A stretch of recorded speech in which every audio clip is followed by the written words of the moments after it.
എൻ്റെ പേഴ്സ് ഇന്നലെ ഒരു പ്രോഗ്രാമിൽ വെച്ച് മോഷണം പോയി. ചെറിയൊരു എമൗണ്ട് മാത്രമേ അതിൽ ഉണ്ടായിരുന്നുള്ളൂ. പക്ഷെ എൻ്റെ മുഴുവൻ പ്രൂഫുകളും അതിലായിരുന്നു. ഫുള്ള് ലോക്കായൊരു സംഭവം.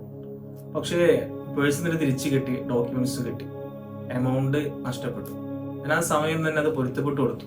കാരണം പൊരുത്തമില്ലാത്തൊരു മുതൽ ഒരാൾ ഭക്ഷിക്കണ്ടല്ലോ. രക്ഷിതാക്കളോടാണ് എനിക്ക് പറയാനുള്ളത്, ചില തെറ്റുകൾ അത് വലിയൊരു തെറ്റാണ് എന്ന് നമ്മളെ മക്കളെ നമ്മൾ ബോധ്യപ്പെടുത്തിയിട്ട് തന്നെ വളർത്തണം. കാരണം ഇത്തരത്തിലുള്ള തെറ്റുകളൊക്കെ പഠിച്ച് ശീലിച്ച കുട്ടികൾക്ക് അത് മാറ്റിയെടുക്കാൻ വളരെയധികം ബുദ്ധിമുട്ടാണ്. കുട്ടികളോട് ഏതൊരു മനുഷ്യന്റെ ഉള്ളിലും ഒരു പോയിന്റ് ഉണ്ട്. നിങ്ങൾ ആ ഒരു പോയിന്റ് മനസ്സിലാക്കി നിങ്ങളുടെ കരിയർ നിങ്ങൾ തന്നെ ചൂസ് ചെയ്യണം.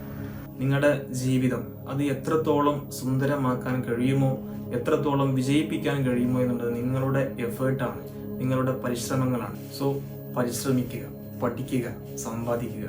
ആരെയും ആശ്രയിക്കാതെ സ്വന്തം സമ്പാദ്യം കൊണ്ട് നല്ല രീതിയിൽ ജീവിക്കുക.